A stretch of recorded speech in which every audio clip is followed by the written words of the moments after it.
Hello, what is up, chat? All right, I want to do a couple of Patreon deck reviews today. Probably gonna be a short stream because this week's video is gonna be really long. Like I recorded it yesterday, but the unedited audio is like an hour and 40 minutes, so I have a lot to edit. So because of that, I'm gonna just do a few deck reviews today, slightly shorter stream.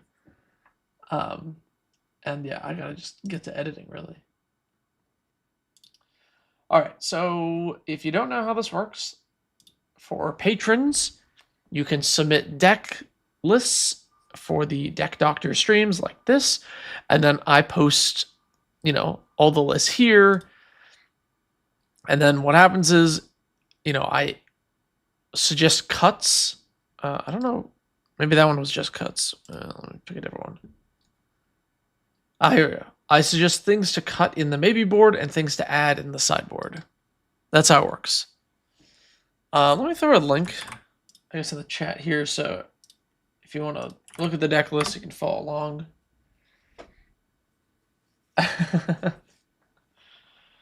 It's not the history of Magic, but it is a more general about Magic kind of video.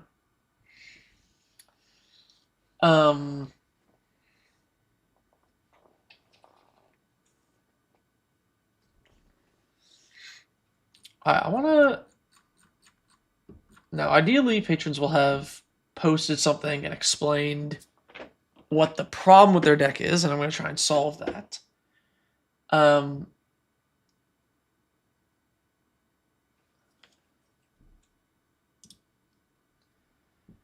Okay, so this user did...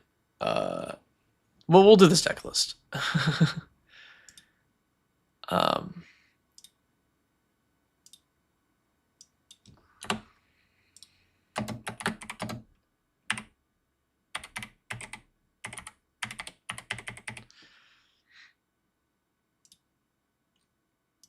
Okay. So we have an Azula list, and it's a classic Azula copying deck, right? Whenever you cast a spell while Azula is attacking, you can copy it. And they said they lost to 2 precons last time. They're unsure of what went wrong.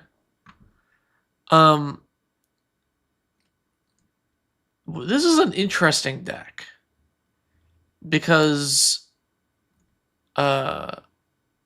you have a lot of, I'll say, individually powerful cards in here. Like Jessica's Will is a good magic card. Face Guardianship is a good magic card. Basic Study is a good magic card. Notion Thief. These are all powerful magic cards. But looking at the list, what does it actually do? This might sound like a strange question. Like, oh, it copies spells, obviously. But, like, to what end? What are we actually doing with these? So we have cards like Firebending Student. This is a powerful card in the context of Standard. But in this deck, what does it do for us? We're not casting...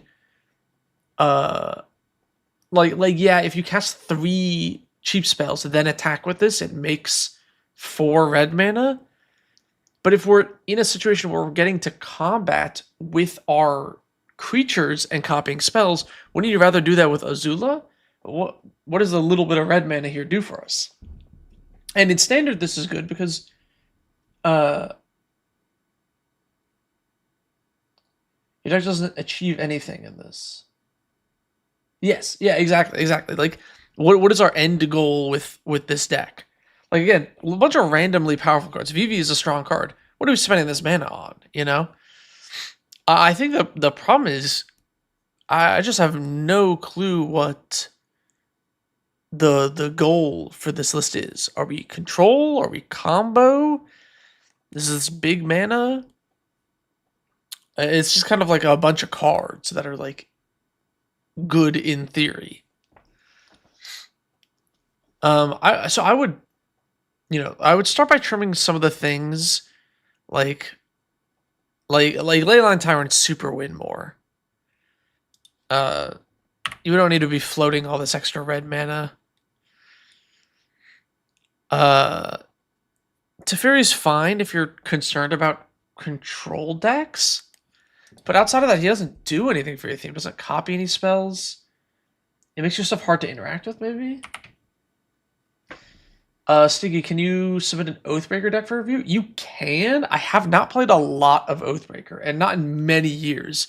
So the quality of the advice might be worse, but I mean, you're welcome to submit that. You have an Azula list yourself, and this deck just folds if it isn't built correctly. Yeah, I just think that, like, we need an end goal. If I look at this list and I say, what is the best thing to copy? Like, what is the most powerful spell to copy? We don't have, like, that many flash creatures that we're copying. And it's not like Teferi was that either, because he's legendary. Well, what are we copying that actually wins the game? I think there's nothing. There's no win condition in this entire list. I think that's our problem, is there's literally nothing that wins the game. Now, depending on, like, what power level you're aiming for or what you wanted, like, if you're playing against precons, like you said in your post, your precon could be something, maybe something silly and chill, you know, like a dominate. You know, it's an instant and it steals a creature, and then you can steal 2 creatures or whatever, right? Stuff like that is pretty fun for, like, bracket 2 or 3. If you wanted to crank up the power level to bracket 4, you know, we can get a lot of mana in this deck. You have a lot of rituals, so maybe, you know, we were playing Time Stretch or Expropriate as the things that we're, like, copying to win. Dance with Calamity. What's a good black spell to copy? Curse of the Cabal. Y'all ever seen this card, Curse of the Cabal? This card's crazy. So it's 10 mana. Target player sacrifices half of the permanents they control rounded down. You can also suspend 2 for 4 mana, and then at the beginning of each player's upkeep, they can sack a permanent to put 2 more time counters on it. Yo, what up, Guru? Labman win con? I don't think this deck's drawing enough cards for Labman. Do I think the TMNT pre-release is going to suck? Question if I'm going to go. I will be at Command Fest Tacoma for the TMNT pre-release. So I'm going to be at a big con, and I might just be playing Commander instead. You can't get much of the cool stuff in play boosters, and you don't get anything special for pre-release, so I don't know how relevant going to pre-releases. The win con is eventually your friends will get bored and leave.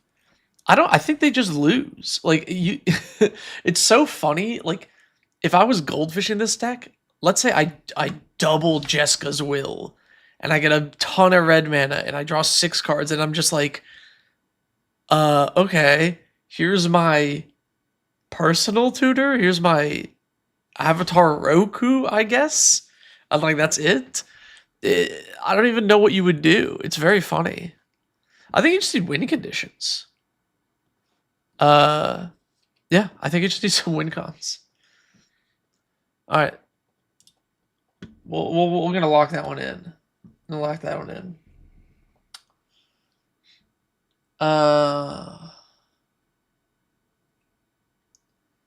Okay, I saw Ball Lightning. That entices me. Oh, this is a new Lorwyn commander. Oh, interesting. Okay. Cheese Molio. Okay, so Bria of Clan Stout Arm. 4 mana, 4/4, white and 1. Another target creature you control gains flying and lifelink until end of turn. Cool. At the beginning of your end step, if you gained life this turn, exile cards from the top of your library until you exile a non-land card. You may cast that card without paying its mana cost if the spell's mana value is less than or equal to the amount of life you gained this turn, otherwise put in your hand. Whoa! Wait, this is a cool card. I completely missed this one. What about Red Atali? Azula doubles everything you cast? Sure. Red Atali, yeah, 100% works in that.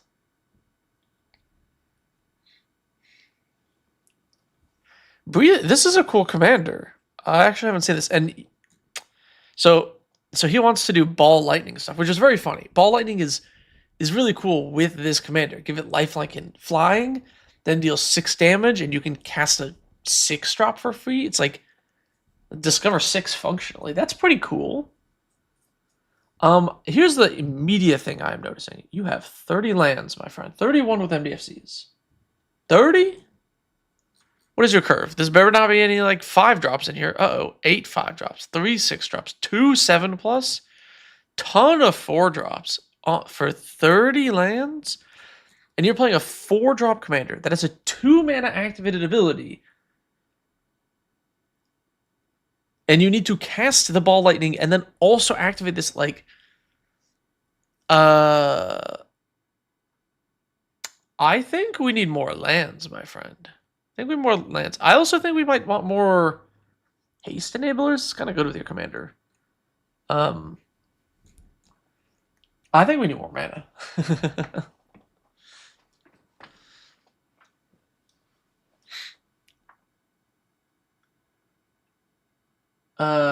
You put Bria in the 99 of your Dahada deck. Feels like, oh, it's probably really good at Dahada, yeah. OG Brion is cool, but Bria's engine plus payoff in the command zone? No. Well, okay. So OG Stout Arm is cool as like a fling engine. And this is like a value engine in the command zone, but it's not. I don't think this one's too egregious. Like, if you look at Mr. Fantastic or something, if you've cast a non-creature spell, draw a card, like that's like a nothing value engine. Like, you just draw cards for free. This one gets you value if you gained life, and it can like give something lifelink. I guess it does kind of do the thing that it asks for, but it does have to tap for it. So it's like, you know, and then it gives another creature the stats. You have to have another creature that has to attack. I don't know. It's not too bad. I feel like this isn't, as far as modern commander design goes, I get what you're saying. It does the thing that it asks for, but it's not too egregious, I think. Maybe I'm just giving it the pass because it's Boros.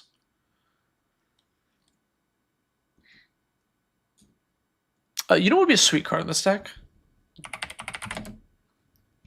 Mimic Vat. Then you can ball lightning every turn. Bria casting your stuff does invalidate the normal curve in theory. Here's the thing: is you could get hit by Swords to Plowshares, and you then all of a sudden your whole oh, Bria's gonna cast my spells for me plan completely crumbles, and you're like, well, now I don't have mana. It does the thing your deck asks for, but it's very dependent on your deck for how good the payoff is. Yeah, I think so. How do you get a deck review? You have to join the Patreon at the tier 2 or 3, and then you submit them into like a what's it called? A thread in the Discord, and then I review them on stream here. This is the last stream for this month, probably. So if you join, your thing probably won't get reviewed till next month. Just keep that in mind. Urbrass Forge? I don't think it's in here. Yeah, Urbrass Forge, another banger card in this deck. Actually, just a banger card in general. Big fan of that. I think we need lands. I think we need mana, is like really what I'm going to suggest. Oh, man. All right, look. I am a hater of Archaeomancer's map. I think this card is so booty. I've watched so many people play this damn card and then just not have it trigger a single time. It's just 3 mana, draw 2 planes. And oh my god, in the late game, it's so booty as well. In this deck, maybe it can work because you are kind of mana hungry and your land count is low, I know I'm going to try and increase that. But man, this card is not as good as it reads. Okay, I think I want to cut a couple of maybe a few of the slightly bigger things for lands. Like, we have a lot of 4 drops. Whereas, like, 3 is kind of where we want to be, right? You cast a 3-drop that's kind of aggressive, play your commander for 4, next turn activate your commander, targeting that 3-drop, have it attack. So I think, let me start by mana value. So I think, 3 mana creatures is what we really want. Like, we want, like, this. Claim Jumper is really good here because it's a 3/3 on 3. It'll get you something, or Flying Wake Phoenix because it flies, right? So this type of stuff is really good. I think maybe we cut a few 4-drops because you do want to be casting your commander on 4 oftentimes. This attacks up to 1 target, blocks if able, and steps. Interesting. It's like a ball lightning. During each of your turns, you may play a land from your graveyard or cast a permanent spell mana value 3 else from your graveyard. It's pretty good. Star Charter. At the beginning of your end step, if you gain or lost life this turn, look at the top 4 cards of your library. You may reveal a creature for power 3 else from among them. Put in your hand. It's card advantage. Cast a historic spell. Turn target unit mana value 3 else from your graveyard to the battlefield. We do cast on end step, which is kind of awkward. Oh, is that all the 4-drops for the creatures? Okay, let me look at the other 4-cost cards. Will of Lost Dreams, Leyline Axe. Okay. Exile the top 4 cards of your library until your next turn. You may play those cards. Whenever you cast a spell this turn, put a +1/+1 counter on target creature you control. Leyline of Hope.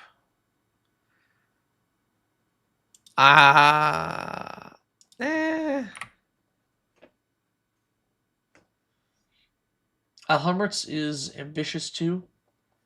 I don't think it's too bad. Because here's the thing with Alhammert's is you only need to play it. Like, let's say you play it and you attack with something with lifelink. Like you play this. Maybe that's not a good example. Do you have a lifelink creature that sticks around? You can play Bruce Tarl on 4. Play Alhammert's on 5.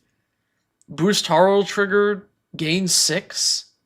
Like, I don't know. I feel like it kind of immediately starts doing stuff. I think it's possible. Decks like Alhammert's, cards like Alhammert's Archive win more cards because they do nothing on their own. But in a deck like this, where you can double the life and then get a bigger cascade off your commander, maybe. But what are we cascading into? Like, do we need 8 for anything? I think we don't, right? It's like irrelevant because the deck is all 4 and 3-drops. Maybe you're right. Maybe you're right. Shark Trooper is goated? Spark Trooper, excuse me. Oh, yeah. This card's funny. There's a lot of... These are cool. I like these ball lightning guys. These ones are really funny. Yeah, I guess Alhammert's is meaningless, right? Because if you gain 7 life off of this, that can cast functionally anything in the deck. That can cast anything in the deck. So doubling it actually is meaningless. No, I think you're right. I should have been Steronic Resonator, Peter Parker. What is Peter Parker's camera again?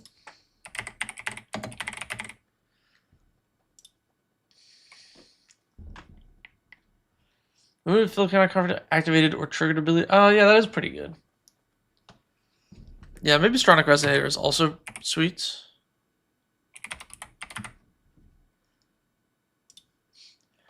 I had somebody at Spider-Man pre-release, a buddy of mine opened 3 Peter Parker cameras, and it was completely useless. It was really funny.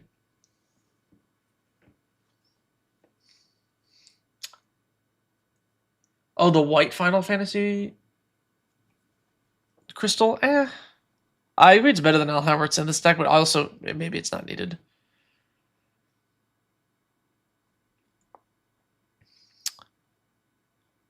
A creature has double strike when a creature attacks. At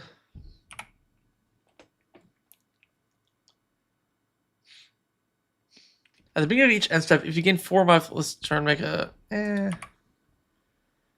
I want to say like these need to be cut for lands, so I need to cut more stuff. Maybe we have a few too many 3-drops, you know.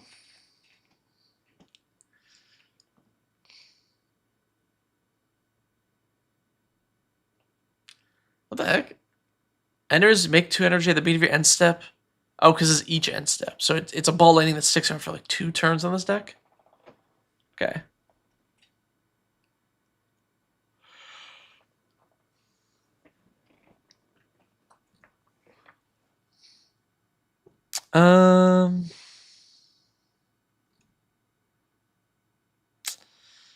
Whenever a non-token creature control dies, exile it. If you do, create a copy of it, except the copy is a spirit. Just when this creature leaves the battlefield, return the exile card to your graveyard. Doesn't this not work too well with the ball lightnings? Am I missing something? When this creature enters or attacks, you may return target permanent card. Value through. Oh, it's Sun Titan. I didn't recognize the art.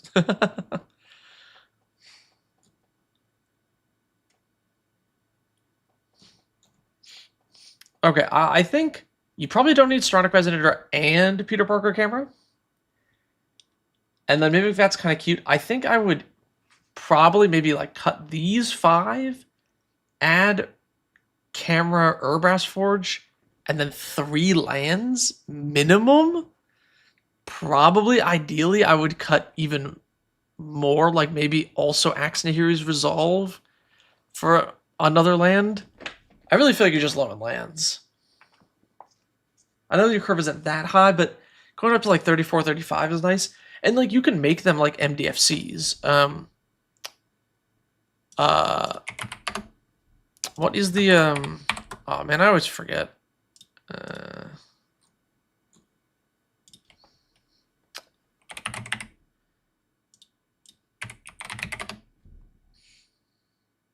Legion Leadership. Yeah, cards like Legion Leadership would be super sweet in this list. It doubles the power of a creature until end of turn and gives it first strike, which is perfect with your ball lightnings. You get to, you know, make it a 12-1 with first strike and travel, which is awesome. And then with the lifelink, obviously, you'll gain twice as much life. Yeah, what up, Nemo? Mary Shepherd's help is so helpful with this land base.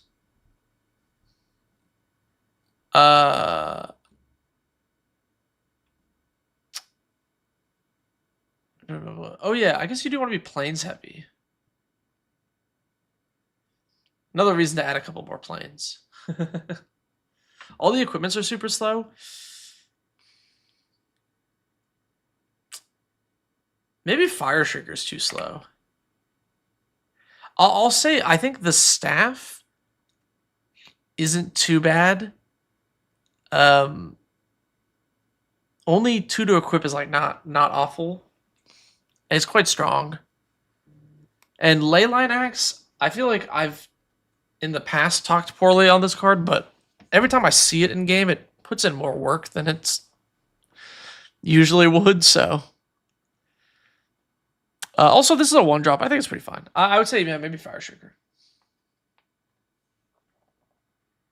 Is Kirill first year guy too weird for this deck? Probably.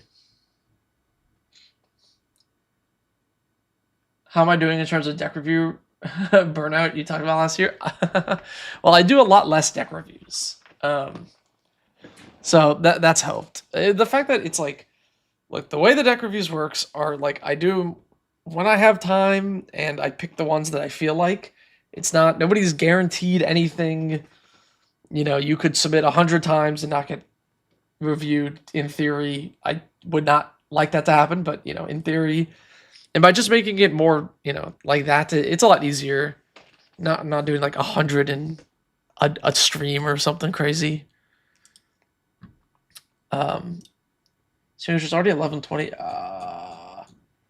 Okay.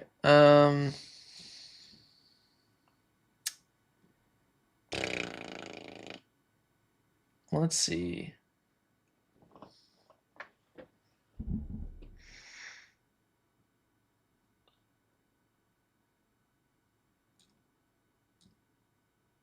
I'm gonna pick somebody who's got a good, clear, concise thing.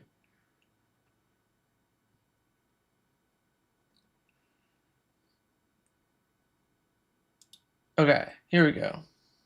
This user says, this is my first submission. The goal of the deck is to win through combat damage while denying my opponent's cards through milling and graveyard manipulation, theft, hate.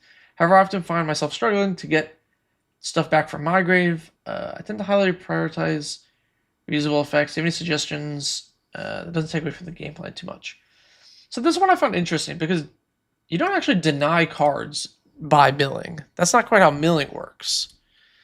Because when you mill a card, it doesn't, like, it's just they didn't draw it. It's like as if it's at the bottom of their deck. So I wouldn't consider milling denying cards, which might be why we're having issues, because it's not a... If you're treating that as your removal, it's not actually going to be removal. Actually...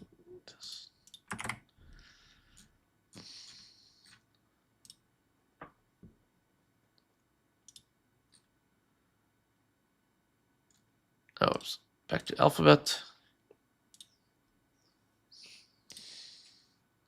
All right, let's take a peek at this list. Mill is psychological warfare. Mill, it should be nothing warfare. It's nothing. I'm really selling the value of the Patron. The value of the Patron is I am an independent YouTuber, creator, artist, whatever category you want to put me under, and you are supporting independent work. That is the value of the Patreon. The bulk of what I do and what I provide is free, ultimately, and it's always going to be like that. 90% of the stuff I make is, it's for free for you to consume. Just turn off your ad blocker a little bit. It's it's a small bonus if you feel like supporting me more. that's how it works. Although I'm now doing the bonus Patreon videos. I did one last month, and I'll do another one next month. So if you are interested in the extra videos, those do go on Patreon. The value of supporting the local business. Bingo. There we go.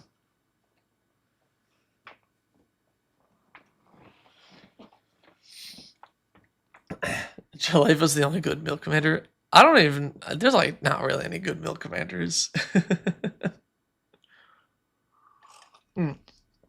Anyway, so back to actually looking at this this deck list. It sounds like you want it to be somewhat disruptive. But let's actually look and see how disruptive this is. We got a counterspell. Psych Rift, 2 counterspells, some removal, a little bit more removal. There's a negate,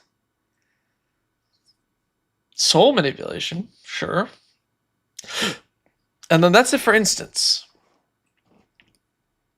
Another board wipe, I guess, and then we have no more disruption.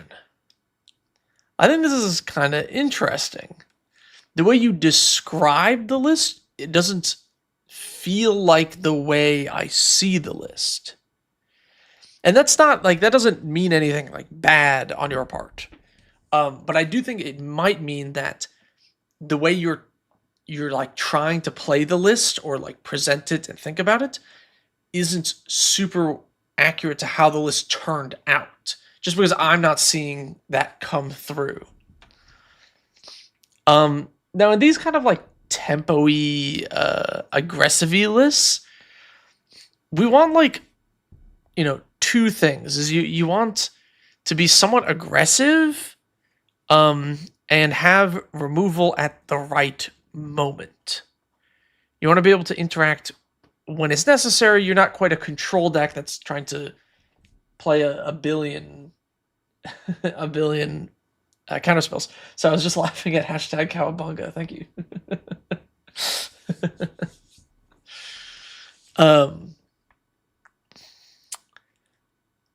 So that's what I'm envisioning here, as like, we need a little bit more disruption, and then I think we need a little bit more like card draw.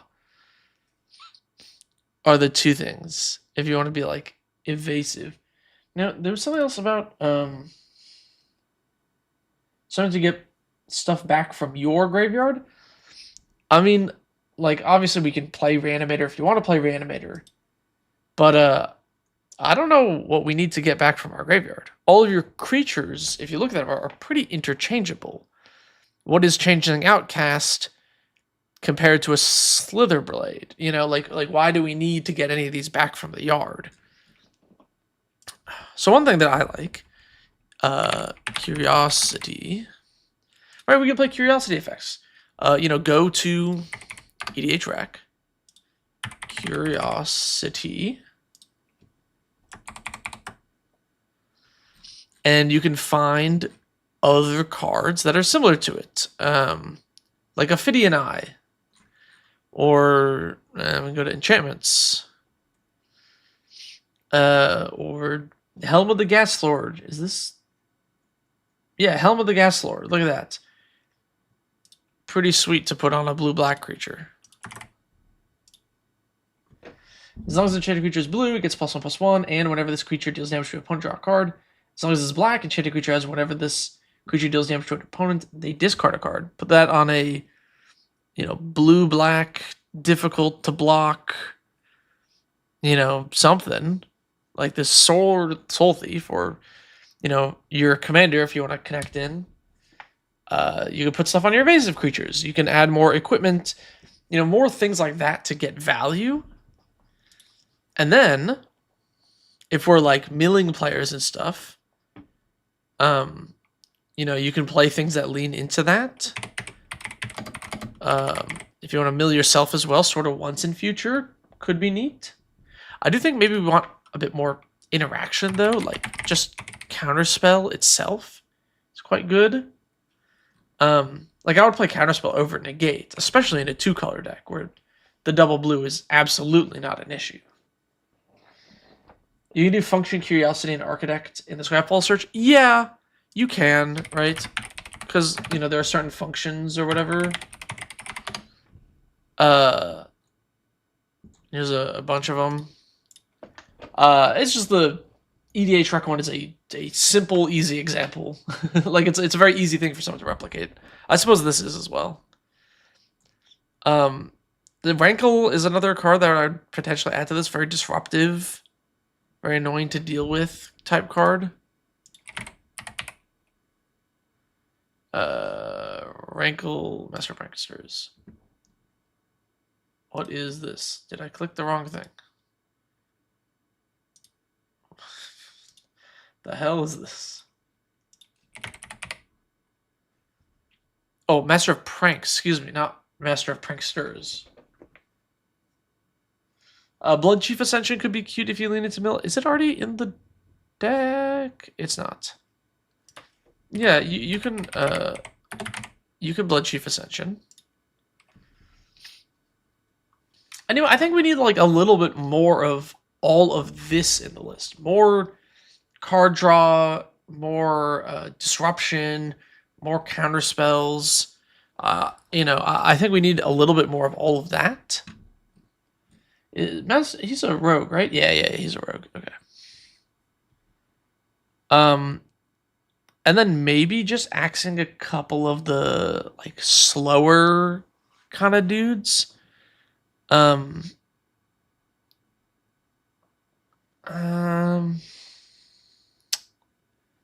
Maybe Prosperous Thief makes treasures, but it's like by itself, it's not great. It's just a 3/2. I know the ninjutsu's kind of cute, but Um, I know Una makes rogues, but we're not like a mana intensive deck. I don't know how good Una is. Those are probably my first cuts. Maybe reconnaissance mission as well. Oh no, sorry, I thought this was a different card. Never mind. Reconnaissance missions are good. Keep that. This could also be a deck that is a good candidate for the cut your mana rocks plan. Because, like, you know, especially the 3-mana ones. Like, I don't know what Commander Sphere does for you here. Like, cutting the mana rocks and then leaving in things like Prosperous Thief is, like, a reasonable play. Because you kind of want to be putting your things down and attacking to trigger your effects quickly. And things like Commander Sphere, like, you know, it gets you to 5 mana on turn 4. What do you do with that? We have 4 5-drops in the entire list, and Anowin's a 4-drop. You know, in fact, let's just can I don't know why it doesn't let me move from Maybe board to the main deck. Anyway, let's actually explore that a little bit more. I'm going to leave it in Patchwork Banner because it is also an Anthem.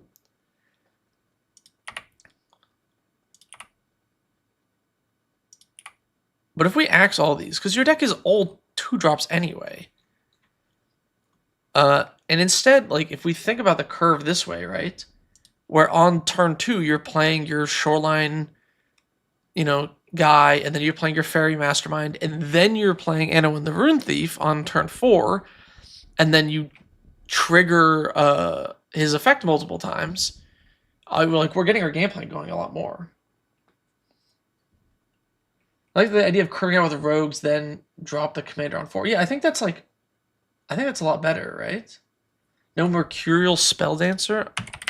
I don't know what this card is. Can't be blocked. Whenever you cast a non-creature spell, put an oil counter on it. When it deals combat damage to a player, you may remove 2 oil counters from it. When you do the next instant sorcery, you cast... Oh, okay. I don't know if we cast enough instant sorcerers for this to be, like, really good, but it's probably okay. It's probably fine. But I think that's my big takeaway from this list is, like, we need more disruption and we need to get these mana rocks out of here. Just curve out with your rogues, like start hitting people, you know?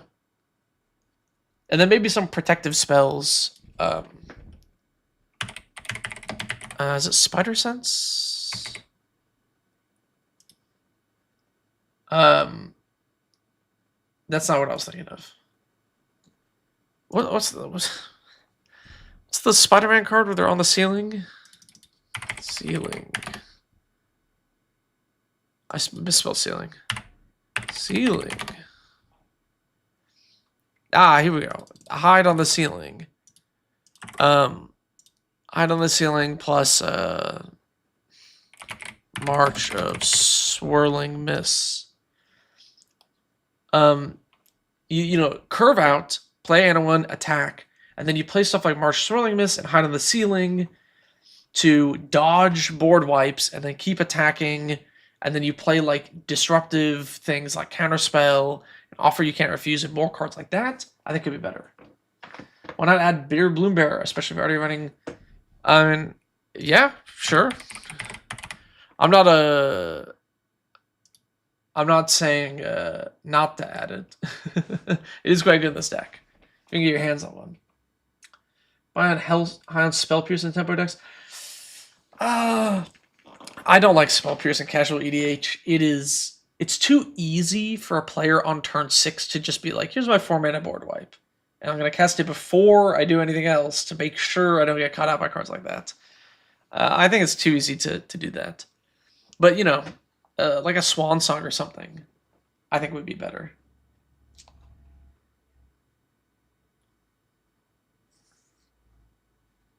Also throwing a Dictative Arrow so everyone gets scared of swinging at you. Maybe. Maybe Dictative Arrow is kind of... I think it's going to draw more heat than you want. But it's not like a terrible way if you add more tokens. I think this list is a little light on the token plan. Okay. I think I'm gonna have to call it there. Just because I got a lot of editing to do. But thanks to everybody for tuning in. I will do more. I will review more decks next month. I'll be less busy next month. It's just been a lot going on. Long video and all that. So thanks to everybody for tuning in. Thanks to all the patrons for submitting decks like this. I'm going to hop off. I need to rest my voice. I will catch y'all later. Do I have a favorite Magic artist? Yeah, Forrest Amell. That's my goat. Yeah, thanks to everybody for tuning in.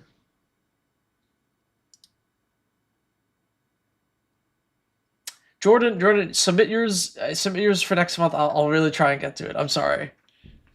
My throat is killing me. I recorded like almost 2 hours of audio yesterday. My throat's been really sore. I'll try to get to yours. I'll try to get to yours